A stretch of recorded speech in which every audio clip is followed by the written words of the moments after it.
Blog Talk Radio. All right, we're getting ready to go on.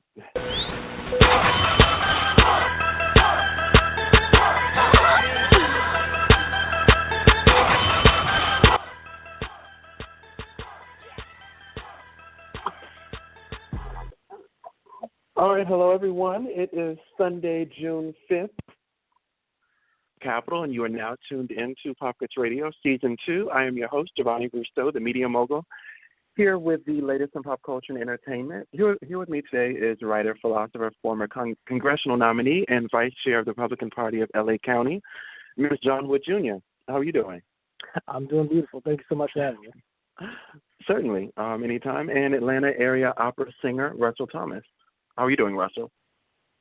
I'm good. Thanks for having me as well. Certainly. All right, so ready to get started? Yeah, by all means, man. Fire. Yeah.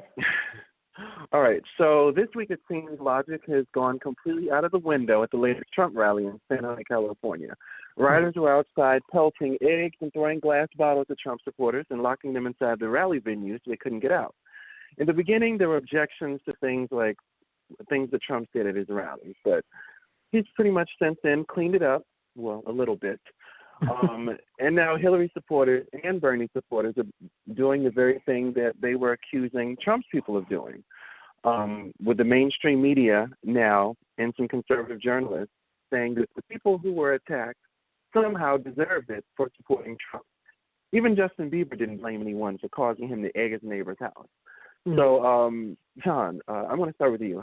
Can you help me explain what you think is going on in San Jose? Well, I mean, I think that what's happened is Trump came out the gate so provocatively, and obviously we saw earlier, like you said, he's sort of toned it down a little bit lately now that he's pivoting into the general. But we saw some violence at Trump's events earlier on being perpetrated by his supporters, and I think what's happened is, now that he's coming out to a liberal stronghold like California, you got a lot of, particularly a lot of young Bernie Sanders supporters and whatnot. I think that crowd, people in that crowd are saying, hey, Trump is basically giving us an excuse to have free reign in terms of acting whatever kind of way we want, because there's this notion, and you can. I started to say hysterical notion. I don't want to be condescending, but there's this notion that Trump is this dictator on the rise, leading an army of virulent racists, and so people think that, oh hey, let's just have it out in the streets.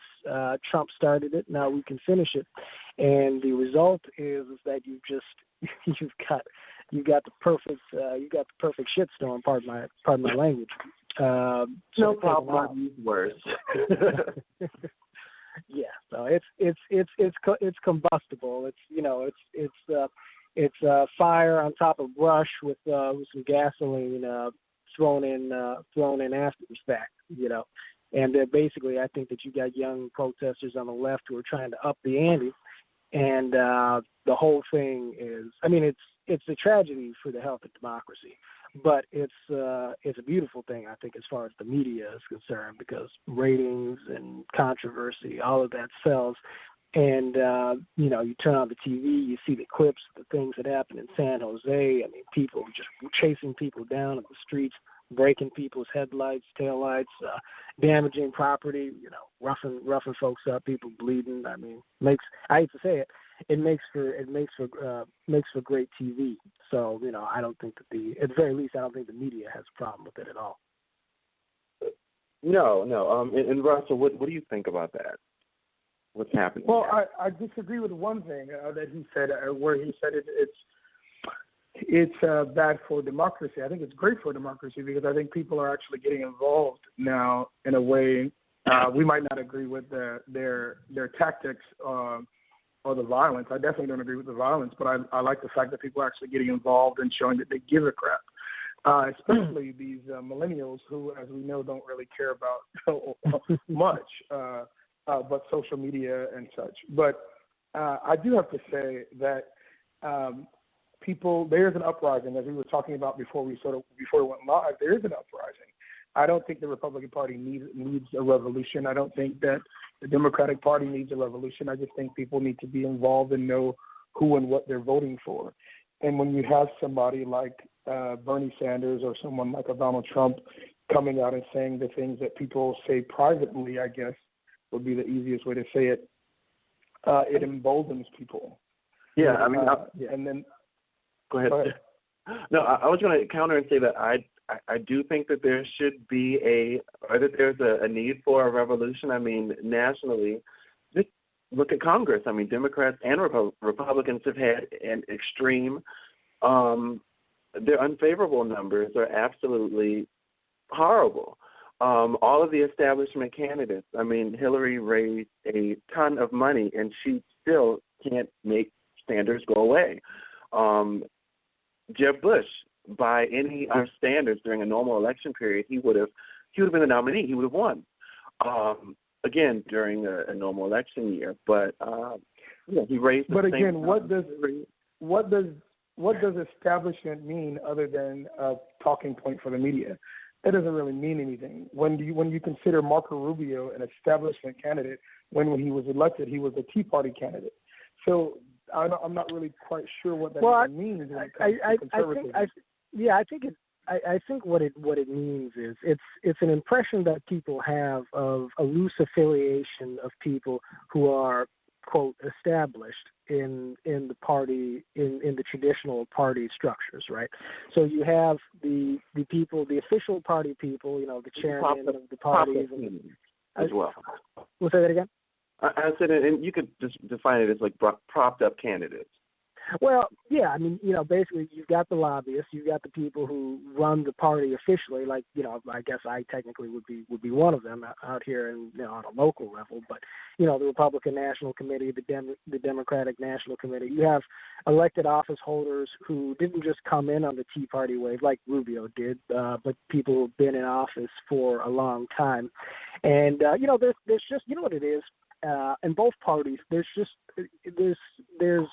in terms of attitude, differentiating the establishment from the populist movements and whatnot, I think the people in the establishment are people who've been in the system for a while and who sort of are accused of wanting to go along to get along. And that's the negative spin, that they have no principles and they're just there patting their own pockets. The positive spin would be, these are people who are reasonable, who realize that you have to compromise and work with the other side to some degree, this, that, or the other, And I think that on both sides of the aisle, you have people who, not to sound condescending, but, regular people, ordinary people, who feel as if that system is basically meant for the insiders, but the things that the people in the bases of the party care about are not really being addressed. So if you're a very progressive person, you want to see, a much higher minimum wage than we have now. You're not happy with just Obamacare. You want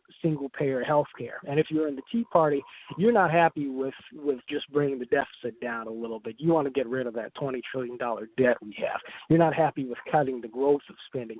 You want to dramatically cut into government programs across the board. You want to eliminate the Department of Education. You want to eliminate the EPA. And what's ironic to me about that is that really, if you look at like the Hillary Clinton establishment, the George and Jeb Bush, wing of the Republican Party, if you look at the establishments, they've gotten, on both sides, they've gotten votes from their bases, from these people on the farther ends of the spectrum, by making promises or commitments, or at least hinting to them that they do these more extreme things that they want them to do, probably knowing that at the end of the day, they're going to sit down at a table with another person from the other party and say, okay, we're not really going to give what we told Occupy Wall Street and the Tea Party that we're going to give them. We're going to water it down and do something that we here think is a little bit more palatable. Right. And so they've created these monsters, if you will, and now they've come to the point where they've realized that, oh my God, we can't control it. We can't control.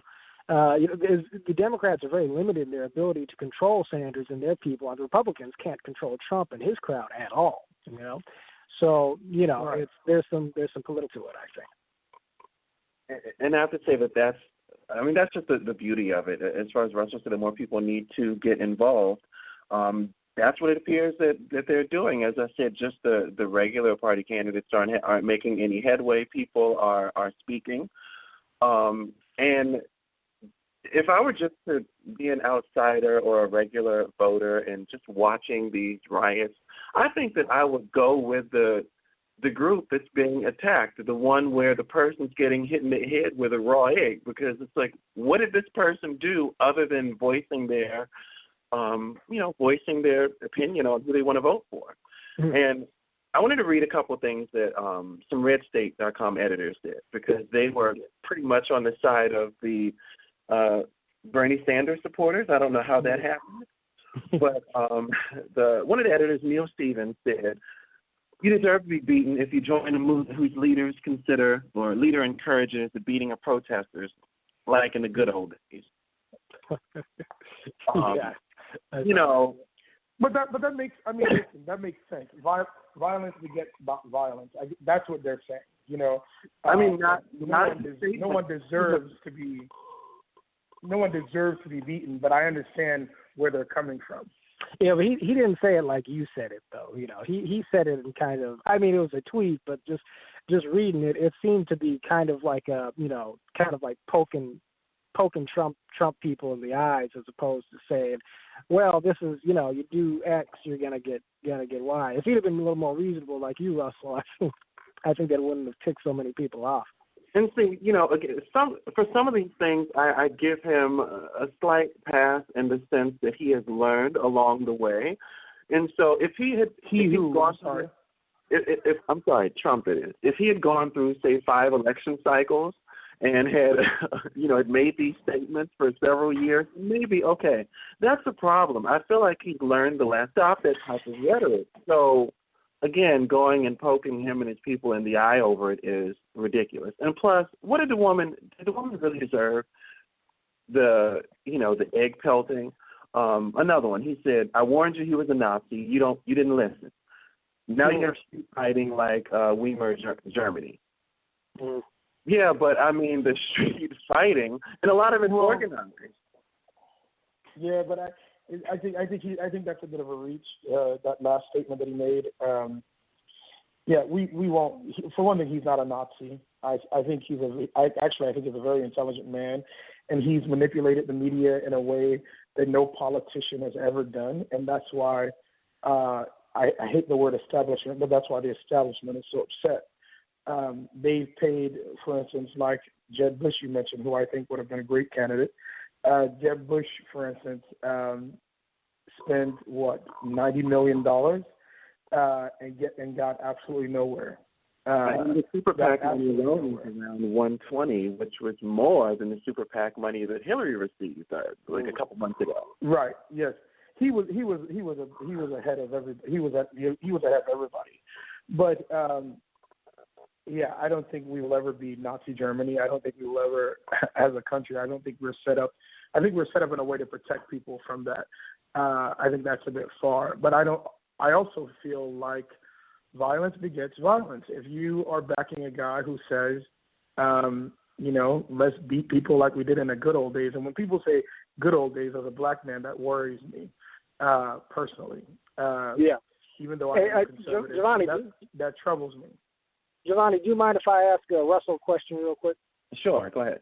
Russell, do you think that on balance, do you think that racial relations are becoming stabilized or more unstable, better or worse since the beginning of this election? Oh, I think they got worse when Obama was elected. I don't think they're getting any worse now. I just think that people are seeing it.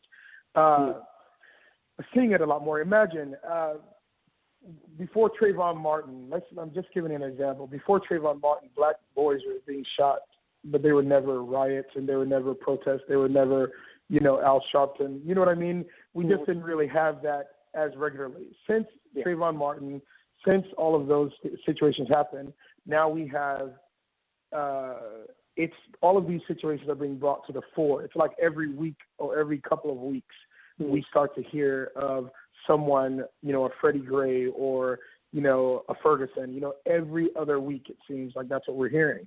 I don't think it's gotten any worse since this election cycle. I just think people are more vocal about it. Racism in America, this country was built on racism, as we all know. It was built on racial disparities, I guess you would want to call it. It's not going to go anywhere, and that's unfortunate. It's unfortunate, but it's the truth. We could decide that we're going to, how do I want to put this? We can decide that we want to move forward in an open and respectful manner, or we can decide we want to keep fighting an old fight. Now, I'm not saying we forget about it. I'm not saying, no one ever tells a Jewish person to forget the Holocaust, but they always tell a black person to get over it. Get over it. It's slavery. Get over it. You didn't know those people. You weren't there. You never experienced this.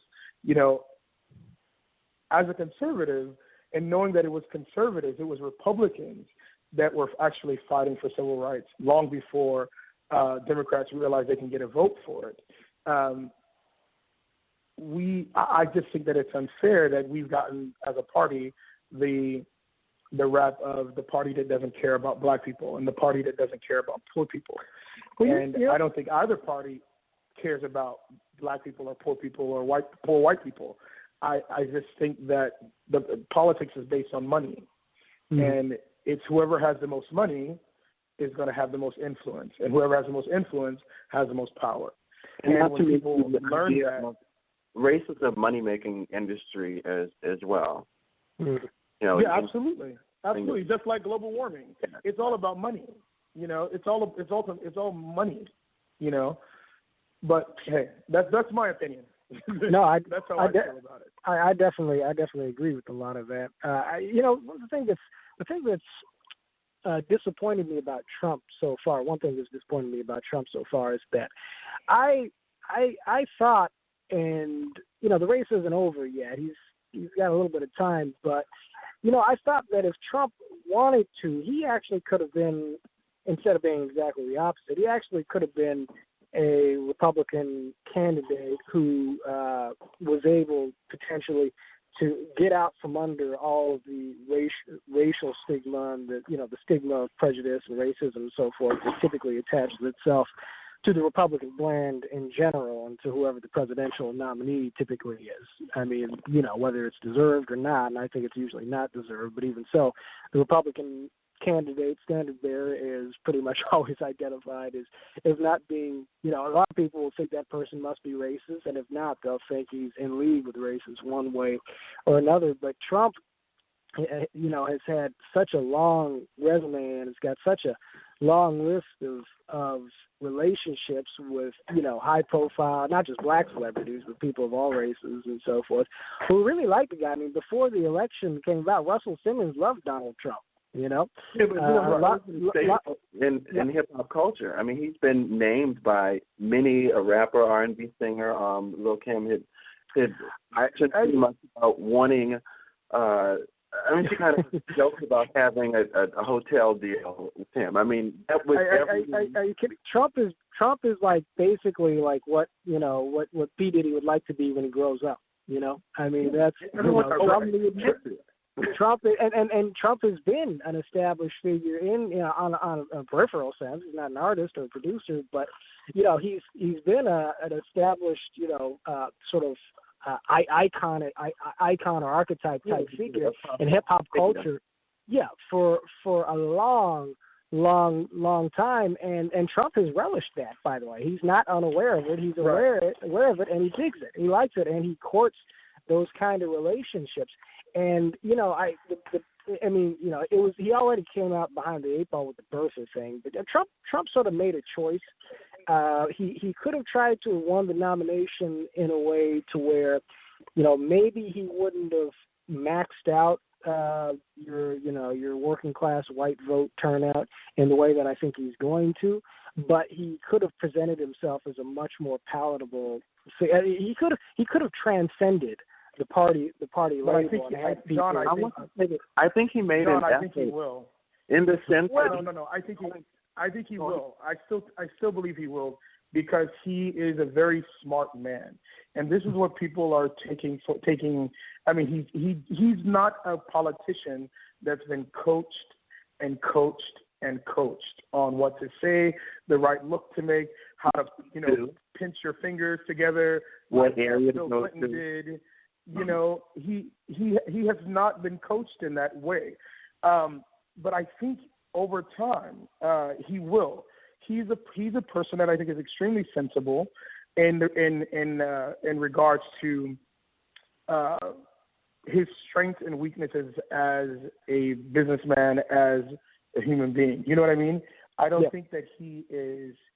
I don't think that it's over yet. I think he's embraced that anger. I think he's embraced those racist folk. I think he's embraced that. But I don't think that it's over in terms of how he can use his influence and knowledge and relationships to bring people together racially. Well, it does, and I live in South Central LA, or South LA, as political correctly call it now, and I've got several friends and acquaintances of mine just in the hood out here, young black dudes who hit me up, and they don't tell anybody else this, but they say, hey Wood, I'm voting for Trump. Hey man, how can I register as a Republican? Do I got to make that shit public? Do I got to tell people, or can I do it without anybody knowing? And it's because they're not necessarily even political. They just they just know Trump. And to them, he's a figure who is not. They don't associate him with George W. Bush. They associate him, I guess, with hip hop and being a guy, and beyond that, just being a guy who, let's face it. Trump is thug life all the way. Trump is the gangsterest dude to ever run for president. Period. He is. He just is. If we're speaking in the vernacular of popular culture, And so for some people, some guys I know who otherwise are pretty much disengaged from politics entirely. These are people who they probably voted for Obama because Obama was Obama. Obama was our first black president. He was young and hip. But that kind of voter can switch to Trump. So that avenue is there, and I think you're right too that Trump is a better communicator than most politicians, because frankly, Trump is a salesman. He's not a politician. And salesmen, and I've worked in sales my whole life, and I've worked in politics for years. Salespeople are better communicators than politicians. You know why? Because politicians try to win arguments, but salespeople try to close deals. And the difference is that in closing a deal or making a sale, you have to make a person feel a certain way. And if you can make a person feel a certain way, that person is going to buy. You can win an argument with somebody and then still not buy your product. They can understand logically why the product is good, but that doesn't mean you're going to feel comfortable going into your wallet and coming out with that credit card. It's going to be like, oh, you know what? It sounds right what you're saying, but I still got to go home, talk to the wife, talk to my mom, talk to my accountant, my lawyer, and by the time the person goes through all that insecurity, he's not going to buy. But a good salesperson will make the person feel like it was his idea to buy the thing in the first place, And that's what Trump is good at. I just feel that Trump may have gone so far in one direction at this point that even he might have a difficult time steering a ship that big out of the way of the ice. Possibly. You know what I mean? Possibly. Yeah, and I would mention that the difference between Trump and Obama, both of them are kind of gravitating based on name recognition, but at least we know what Trump's record is. He is the example of capitalism, and we all know that capitalism is what gets people out of poverty. For people know that, they already understand it, whether it's, drug sales, et cetera. They get it. And again, Donald Trump is a successful person. Everyone knows that, and they feel that at least that those are principles that he might be able to use in office. Whether or not they're going to publicly admit voting for him, I do believe that that he has very good chances just based on that alone.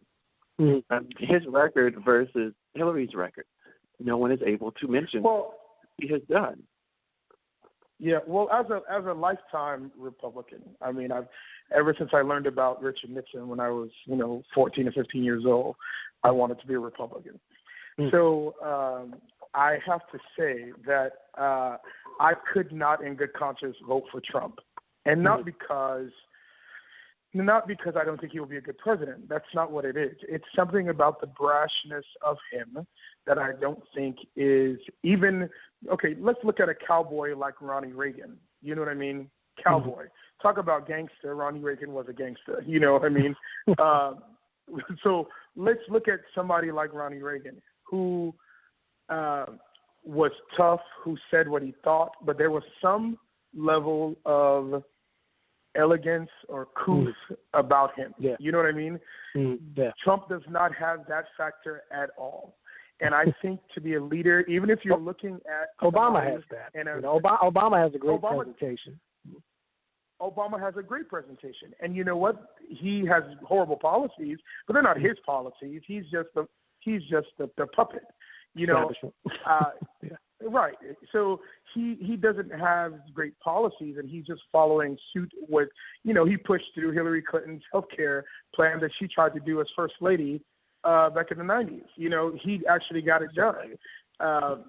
So I think that you know, for that reason, I couldn't see myself ever supporting him in that way. I think that not because I don't think he'll be a good president. You just don't want him to be the face of America? I don't want that to be the face of America. And people have a bad taste in their mouth about him because of everything about him. You know, they laughed at Ronald Reagan too, remember? They laughed at him for being a cowboy, you know, television actor. You know, they laughed at Ronald Reagan. And then when he came out, you know, at that first election and, you know, that he lost in the primary and made a big splash, they paid attention, you know. Yeah. And I think that people will, maybe Trump can turn it around. Maybe Trump can, you know, do something or say something to make people feel like he's not just a loose cannon. Because right now I feel like he's a loose cannon. And even when he was in the room with the press the other day and they said, well, is this how you're going to be as president with the press corps? He said, yes, absolutely. This is exactly how I'm going to be. You know, there's something about that I can't see us having as a leader of our country. And you know, I'm not voting for a linguist. You know, we already have that. And, you know, again, as you said, he was used as a puppet to push a far left agenda that no one else could, using racial politics. But I'm also not going to, and I was a supporter of Trump from day one, by the way, but I don't see the rearranging of chairs on the Titanic as far as how I see the Never Trump people in trying to push a third-party candidate. And even I said, well, maybe there could be a possibility, but then to lead this movement with Romney and Glenn Beck, you know, two of our biggest losers, that's not going to happen. We do, you know, Romney, we're tired of you. You are the problem. You are why we're here now. Someone else could have made this point. I absolutely agree. Someone else could have made this point, but damn it, not you and Glenn. All right. That's cancer. Right. Well, I'm a defend Mitt a little bit. I think that Obama was a much stronger candidate than Republicans realized in 2012. I mean, high unemployment or not, you know, Obama, people will come out and vote for Obama who will never vote again in their lives. You know, no other president, very few other presidents have that kind of advantage going into a race. This is ironic. We discussed this on Breitbart radio yesterday with Sonny Johnson, and she was saying that, you know, the unemployment was extremely high, or just black politics, period, when Obama was up for re-election. And it's like, well, when people would say, how could you vote for this man after, you know, black unemployment's gone up, et cetera? And to people who have not had a job, period, or who've just not done well for the longest, the numbers don't make a difference. And we know that the numbers are skewed. Well, you know. All that's true, but bruh, I mean, you know, first of all, particularly when you talk about black people, a lot of black people don't. Yeah, well, I was going to say, a lot of black people don't blame Obama for the situation, that they just blame Republicans for everything that's bad anyway. And even if they do, it's like, you know, a lot of people, you know, supported OJ even though they thought he was guilty. I mean, if you're going to go that far in terms of, you know, in terms of you know, just getting the person's back because they're black. I mean, of course you're gonna come out and vote for Obama no matter what, you know. But let's be honest. Even as conservatives, we have to be honest and understand that no Obama policy made the unemployment rate get higher. Let's be honest about that. You can't, unless you can tell me and give me facts of a policy that Obama made that made the unemployment rate get higher before 2012, I would really love to hear it. But I'm not a fan of his at all. I just don't believe that. I'll tell you exactly the truth about that. I was going to change the subject, but I'm going to let continue. Just really quick. Look, Obama, in my opinion, has been a terrible manager of the economy. But hold on, have you seen the oil companies in Texas? Like, they have all been suffering horribly, one by one, and they're all basically blaming this thing as far as they're blaming Obama's oil wars. They tend to say, I mean, they've been laying off in pretty big numbers just over the last couple years. Well, the general point I was going to make is just that that's likely the case. But the things that made Obama's economy bad were factors that were pre-existing in the economy and the political structure before Obama even got there. Obama just has not done a good job of trying to reverse course on that, because he's going with the same sort of corporate-owned playbook that presidents before him have employed, and it's just resulted in a situation where Obama didn't really. Republicans, a lot of my fellow Republicans will act as if Obama, created a lot of the problems that were in place. He did. Obama simply has done nothing to correct those problems. Nothing substantial to correct. He's redistributed. Right. He's redistributed a little bit to try and make a shrinking pie more fairly divided. But in terms of reversing these problems, no, he's been completely ineffective. But it's important to keep it in perspective. He wasn't the cause of the problem, but he definitely hasn't been the solution. And I wanted to say something else. Like a few months ago, as it's on the other show, I think we had discussed what Obama's going to do for the remainder of the year, and it was like, he said he's a lame duck president, but he should still be doing such and such, and it was like, no, I don't want him to do anything. Just it would be better if you just went and played golf for the remainder of the year. And I would prefer that, because, look at the bathroom law situation. That is now topic of discussion. Why? When was this ever a problem? Like, it drives me absolutely freaking insane that this is a discussion, this little sidebar distraction issue for no good reason that the Justice Department had to have gotten themselves involved in. Yeah, I don't know. His administration out for a lovely afternoon of electroshock. And if he'd done the golf, if he stuck to the golf for the next 12 months, we would have been better off, because we would not be discussing that issue. Mm-hmm. Yeah, I wrote an article about the bathroom thing for Community's Digital News. I don't know if you want to open up that kind of worms, because I got plenty to say on that. But that relates to the next topic, because I was going to bring up the Veterans Administration is interested in having our tax-paying dollars go towards gender reassignment surgery. And look, this is a thing that this is the very thing that I hate about liberals and the left. Living life as a transgender is a personal choice. Mm-hmm. You will not die if you do not have said surgery. You are likely not going to experience horrific hardship throughout life if you do not receive the surgery. Those are the types of things, health-wise, that we should be spending money on. Well, I think hold on one second. Just to I mean, I'm not someone that particularly understands the whole gender reassignment situation and transgender. I don't understand it. However, I will say that there is a health situation involved there, and I don't know if one could consider it life-threatening, but there is a health issue. I mean, mental health is something that we in this country have ignored for a very long time, and I don't think that the VA, I don't think that the federal government should be paying for anybody's gender reassignment surgeries. However, I do think that there's no. Yes, but mental health is serious, and I think for a long time people have taken it lightly, and it's and the cause and effects of mental health lightly.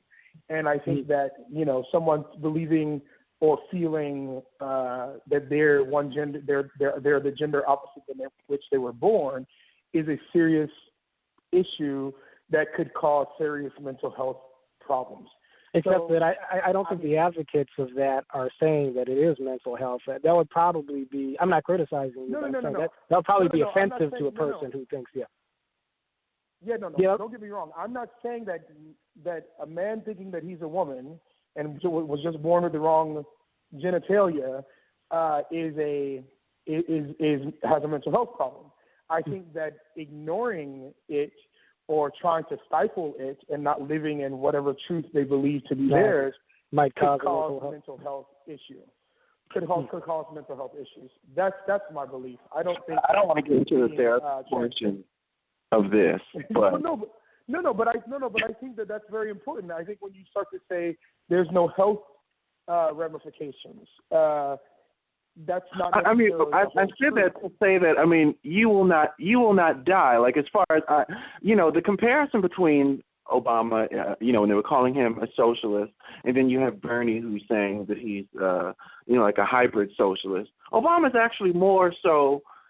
That was more of a truer statement as far as taking like a sector of the economy and having government control. And I feel like this is a portion of that. I just do not support taking my tax dollars and helping with that. There could be a problem. There could be a mental issue or something to address, whatever the case is. But just the act of, and that can be disputed until doomsday, but the act of using taxpayers' dollars for it, I just simply don't understand. There are all sorts of.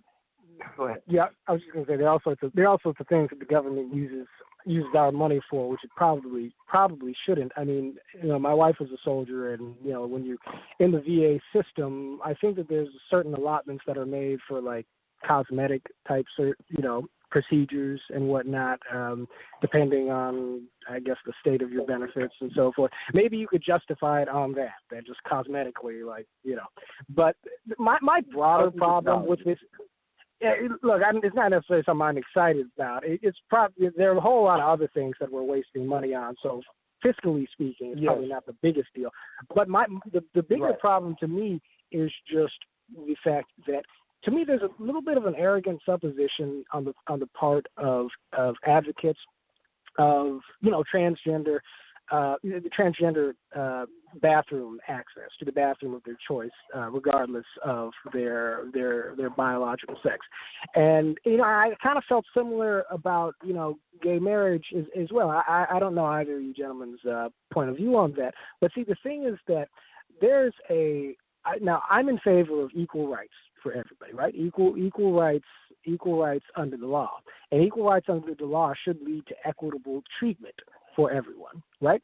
But what I don't support is a social agenda that basically says that even though the vast majority of people in society have a personal view or definition of something in one particular way, and even though all of human history until 5 minutes ago looked at it that certain way, that social or cultural definition should be changed in order to force the law to comply with the social agenda of a relative minority of the people, or in this case, an extremely small minority of the people who feel that you can be a woman with a penis or a man with a vagina, right? And so, and I think, and what I wrote about in my article on Communities Digital News was the fact that the intellectual ammunition for basically allowing transgenders to go to the bathroom of their choice comes from linking it to the civil rights movement, right? Saying, well, segregation, because it is technically segregation. I mean, men have to go to the men's bathroom, women go to the women's. That is, on its face, segregation. I wouldn't say it's negative, but, the meaning of the word segregation is simply to separate according to one criteria or another. But the difference is that, if you go back to the era of, so-called separate but equal, and whites bathrooms and color-only bathrooms and so forth, the Supreme Court ruled that separate but equal, or what applied to race, was inherently unequal.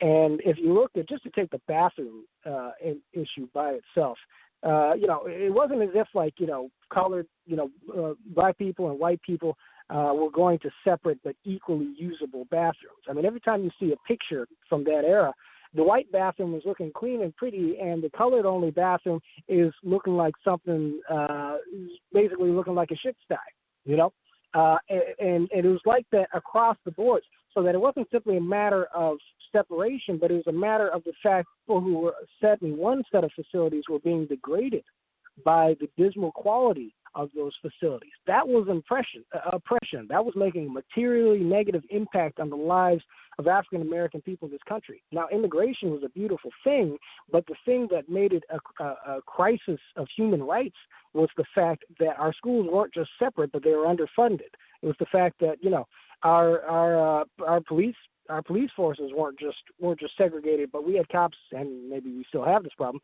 beating the crap out of us in ways that wasn't happening on the white side of town. I mean, all sorts of examples you can list. With the transgender thing, the men's bathroom is good, the women's bathroom is good. Women's bathroom is probably better just because men are gross when they go to the bathroom. They don't clean up after themselves as much. But you get the point. I mean, it's not as if on a material level anybody is being harmed by the way things are with this type of male-female, biological separation. And so what it is they're fighting for is not really equal treatment. It's actually, I would suggest, more of a special privilege as opposed to equality. Because what they're saying is that 99.7% of the population sees a man with a penis is necessary, having a penis is necessary to being a man, having a vagina is necessary to being a woman. 0.3% of the population, thinks otherwise. And we should change, therefore, the definition of male and female in the law to accommodate this extremely small minority, as opposed to, leaving it in place because it's been the overwhelming cultural consensus for so long. It's got nothing to do with the quality of anybody's life in terms of the usability of certain facilities, but it has everything to do with a social agenda. And I'm just opposed to doing that. You guys probably heard Obama was threatening to pull out money from public school systems, public school districts across America, pulling out federal funds if they don't comply with this bathroom. Remember, I told you if they are doing it. But look, I told you if he went golfing for the rest of the year, we'd be better off. We wouldn't be having this discussion. I told you that this is an election year distraction issue. I mean, and the only people who are benefiting from this are LGBT lobbyists and those policy groups. Like, this is just a point on their legislative agenda to say, hey, I was able to get this law passed. And so now, they'll get, say, $1 million, a couple million or so, like GLAD, in donations so that they can exist another year. There's no other reason for it. Yeah. We have transgenders did not just appear in 2016. We didn't just learn how to do this surgery. And it's like, oh, my God, how do we figure out where they go to the bathroom? No, it's never been a problem. No, I don't think so. I hadn't heard anything. And you know what? If it's in like West Hollywood or like a community that's like way more socially progressive or liberal, if on a local level, people in the community want to make that decision, I say, that's fine. I mean, this is America. I believe that different cities and different states should be able to set their own policies because they're going to better reflect the actual values of the people society. But as long as nobody's being materially damaged, I just think it's wrong to try and impose that on the federal level. When so few people are feeling that. And so that's where Obama loses me. And it seems like he focuses more and more on these kind of things and less on a lot of things on a lot of the things that matter materially. More pressing issue, yeah. And if you are able to divide the population, I mean, again, you have another group to pander to. So I saw this coming when the bathroom laws were started. I said, okay, we have created another class, of, another protected class, and it's going to go further. And so the next step, first, the bathrooms, and then the next thing is the now being able to have this surgery and not pay for it or have a discount or whatever is now a right. I mean, what we consider rights in America has completely gone out of control. I mean, and there are certain things I can kind of negotiate on or have a reason with. This, no. And for the VA, I mean, these are people who, many are largely pretty seasoned in life.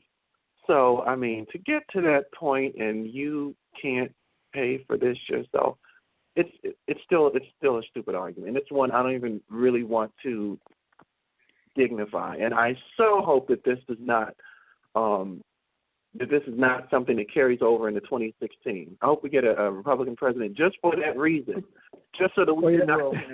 It will still carry on in 2017. What'd you say? It will still carry on in 2017 because now the door has been open. That's what he's doing with a lot of these executive orders, a lot of these things that he's doing. Right. He's not trying to fix the problem.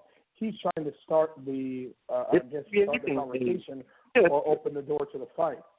And like I said, these policy groups and all, it's 100 people in a room, et cetera. They come up with these ideas. That's how DC works. They create the idea, take the white paper, send it out, go spend time on the Hill, and it's all of this money that went into creating this. Like if you think of the salaries that these people made who came up with this problem, and again, as I said, in the end, they're just making money out of it, and we're the pawns for sitting and entertaining this foolishness. Like this is just, again, what I hate about the Democrat Party. Well, it's ironic because this is the type of thing that makes people so enthusiastic about supporting Trump, even though Trump actually seems to support the liberal position on this particular issue. But yeah, I mean, it seems like the governing elite in our society is increasingly focused on things that are not of tremendous concern to the broad spectrum of the population.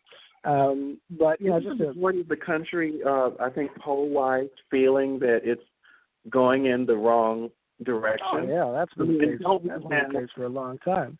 Both parties are going against, or both liberal candidates are railing against the economy. Both are saying that Obama didn't have a good economy. They're both saying that the middle class is disappearing. So this is a way of this administration creating a distraction.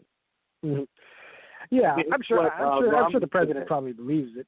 But it's the economy, stupid, and that's what you should be sticking to, and not giving out free reassignment surgery. I mean, even I couldn't have. I mean, I saw this coming, but I would have never thought that we would have been here this quickly last year.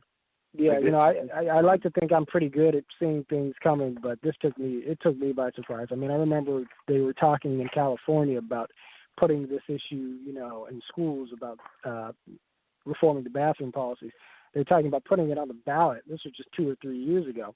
And I remember at the time I thought, that even in California, that's not going to pass. Now, it's damn near, most people, the vast majority of people, I think, still disagree with it, according to all polls. But the activist contingency is so strong behind it, and obviously they're being supported by the president and the Justice Department. So it's basically been mainstreamed.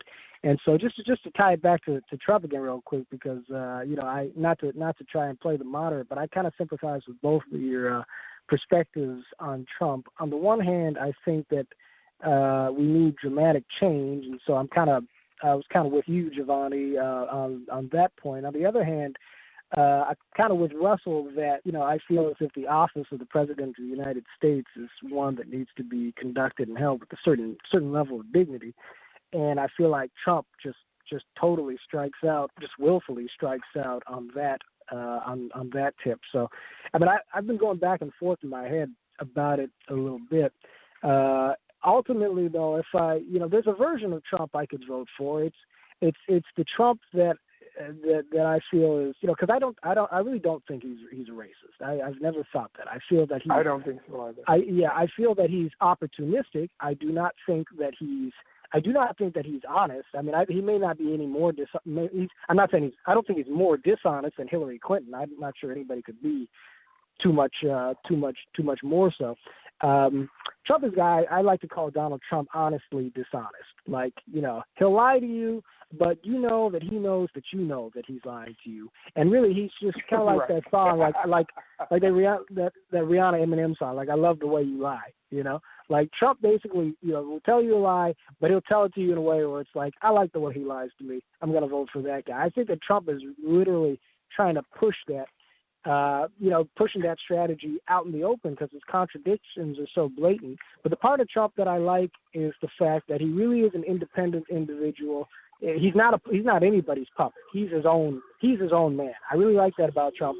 And I like the side of Trump that really does get along with people of all different races. I mean, I would have liked to have seen Trump really go out of his way to establish a multiracial, multicultural coalition on the right. I think that take the spectrum labels out of it, just multicultural coalition in general that's pushing back against some of the more airheaded concepts that you hear coming from the status quo and sort of the status quo on the left. I feel like Trump could have done that, and maybe Russell's right. Maybe there is still time. But but if his presidency is going to be one where, whether he believes in it or not, if he's going to insist on pushing an agenda that's culturally and racially polarizing and so forth, I mean, I can't get with the mass deportation. I don't think that. I don't think that would be hard for me to vote for. I think if it were actually possible, which I don't know. What would be hard? Hold on. I don't know whether it's possible or not, but I would support it, possibly a more watered down version. But I'm not going to get into that because that's my hard white side coming out. Giovanni, get on out of here. He doesn't have to try that hard. Wait a minute. What do you mean if you can't vote for it? I'm sorry. Are you talking me or Giovanni? Oh, so I think it was mass deportation. What I'm saying is that there's a version of Trump I could vote for. It's the version of Trump that I think is inclusive, that really has an appeal across the board, that can build up a positive coalition of people of all colors and walks and so forth. Just because in his life and in his career, you see evidence of that. I mean, he's not a guy, Right. He's a guy who takes different positions. He gets along with everybody. On the one hand, you might say, well, that means he doesn't stand for anything. But on the other hand, it means that, he gets along with people of all backgrounds and personalities. And I think we do need that in a president of a very diverse country, both culturally, racially, and philosophically, So if Trump, if Trump were really presenting himself in that way, because I think he could do it. I mean, I see the evidence of it in his career. Then I could confidently back him. But if it seems to me, where I have trouble getting myself to be able to vote for him is if he continues down the line, which he's mostly been going on, which is basically just polarizing the electorate to the point where he's trying to get as many white votes as possible and then pick off just enough votes, from other races and other demographic groups to be able to get to 51% or whatever. But he's polarized the country irrevocably in the process. If it seems like that's what he's going to do, and that's more the way he's leading right now, it's hard for me to vote for that. I don't think he's a racist, but I think that the effect he's having culturally on the country is negative to a certain extent, to a certain large extent. And at the end of the day, the best thing he has going for him right now is Hillary Clinton. Because every time I say I'm not going to vote for Trump, I look over at Hillary and I look at all the problems that we have in our country right now, just in terms of the economy, the ownership of our political system by the corporations, and all of these things, which make me think that this economy is going to collapse and that we're all going to be sitting around talking about, transgender bathroom rights while, when the next depression hits, that's what I think is going to happen if we go the Hillary route. And so every time I say I'm not going to vote for Donald, I look at that and I have to give Donald another look. But it is kind of a lesser of two evils for me. Even though I like Donald personally, you know, I feel like if he was here on the phone right now, he'd be a gas to talk to. But you know, but it's tough. It's tough. It's a tough call between voting for Donald or just sitting it out because there's certain things that are hard for me to swallow. But my question or why I jumped in. Yeah. My question or why I jumped in was about mass deportation because Obama has deported more people than anybody. You know, that's not really true in American history. Yeah, I'm just going to stop you. I'm going to stop you right there because it's another, and I used to think that was true too. But it's another example of the way they manipulate this because what they did was, and if you think about it, it wouldn't really make any sense given the fact that Obama owes a pretty fair amount to lobbies that are supportive of expanding rights for undocumented or illegal immigrants and to the Latino community in general. Okay. It wouldn't make much sense that he pushed that. And if you look at the statistics, what happened is they redefined the definition of deportation. It used to be that a deportation was when somebody crossed the border, was discovered by ICE or whatever, and was then sent back across the border to wherever he came from. That used to be the definition of deportation. Now they've expanded the definition. Right, exactly. Right. And it's like the deported. Right, exactly. Exactly. But I'm now sorry, I don't hear I didn't hear that. What was it? The definition of deportation has changed in the sense that it used to be that you were across the border and discovered, but now it's more so along the lines of giving someone a slip of paper and saying that you were deported. Well, no, not even that. I mean, that may be the case too. But what they've at the very least, what they've done is, instead of defining it merely as kicking someone out, they've expanded it to where if they catch you at the border before you cross and turn you back at that point, that qualifies as a deportation. See what I mean? So I didn't know that. Exactly. And so, you know, we've been stopping, in addition to deporting people, we've been stopping people at the border and turning them away for a long time. But those were never counted as deportations. Now they are. And so it artificially, on the surface, inflates the number of supposed deportations the Obama administration has been carrying out. And it's funny because I used to give Obama some credit for that. I used to be like, well, you know, maybe he's doing this, that, and the third wrong. But even though he hasn't completely secured the border, at least he's enforcing the law more than people give him credit for.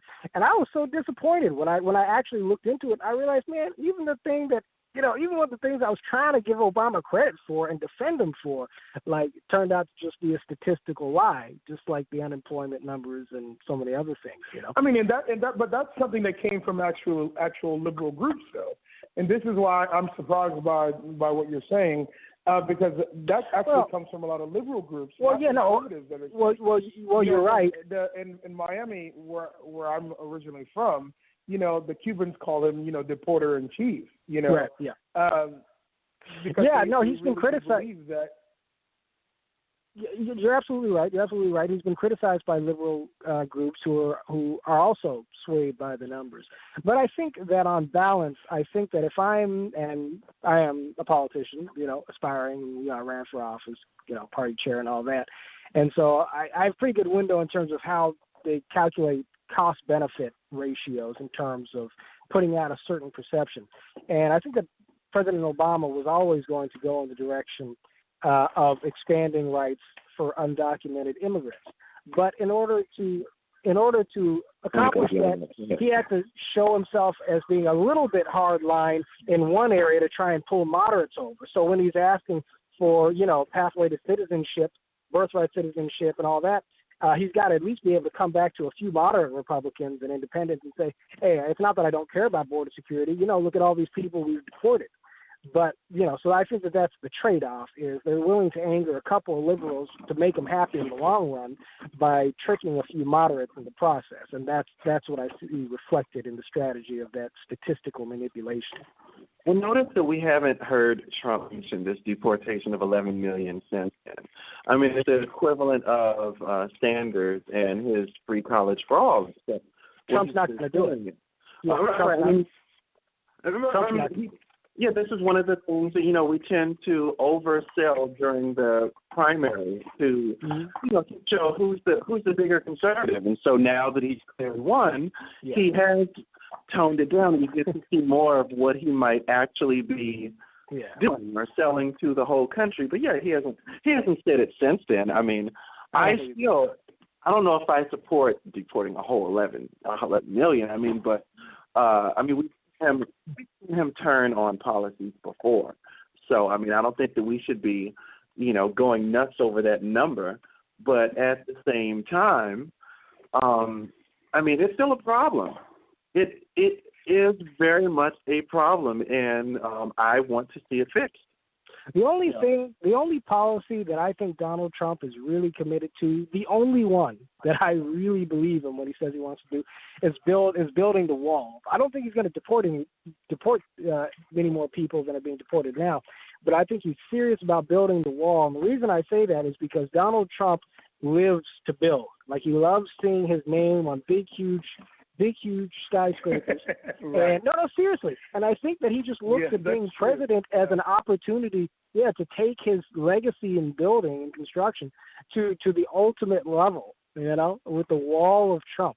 Because if you look at it, practically speaking, like, I'm actually not opposed to a wall. I'm opposed to mass deportation, but I do think illegal immigration is a problem. I just don't want to be inhumane about it. But, I do want to secure the border, so I'm not opposed to a wall, but you don't need it. There are all sorts of other ways you could probably go about ensuring that you don't have people flooding over. And most of them don't come directly over the border anyway. Most of them overstay their visas. They come in planes, or they tunnel underground. So, it's not even the most practical solution by itself. Well, but we all know about political payoffs, et cetera. And just as a sidebar, like, something I discussed yesterday was, in D.C., they were building a fine arts school. It's supposed to be like $78 million, and then it came and it was like, oops, it's $178. And I was like, you could, like, there's always some shaving off the top and ceiling, but can we be reasonable about it? So, I mean, I said that because as far as him building this wall, he is a real estate developer, is he not? Mm-hmm. Oh, I'm pretty sure he's going to build that damn wall, and I'm certain he will have something to do with how those contracts are dillied out so that it gets done. Think about that for business, because I'm a capitalist, and so looking at him as a businessman, what better thing to have under your name, even when you're out of office, than to say, I, Donald Trump, was president when we built this, insert number of miles wall at the border. So, I mean, that is epic, so. Definitely. Well. All right. So, so we actually got through about 20-some% of the topics for the day, but it's fine. I'm not going to hold you all hostage right the rest of the afternoon. It's like, we have to get through this. Hey, it's a lot of fun though, man. It just lets you know there are all sorts of juicy stuff to talk about. You can't say this. You can't say that 2016 has been boring. I mean, there may not be a 2017, but 2016 was definitely entertaining. Yeah, I don't know. We're only halfway through. Yeah. Shoot. So, all right, and of course I don't have my notes in front of me, but I wanted to thank the guests for coming on today. Thank you, John. Yeah, likewise. Thank you. Thank you too, Russell. Pleasure. Yeah, same here. Thank you guys for chatting, and it was a pleasure. Of course, and this show is brought to you by VM3 Media, our parent company, your source for all of your communications and media consulting needs. We're on every Sunday live at 3 o'clock. And until then, tune in to PopGlitz.com for the latest in celebrity news. Thanks, guys.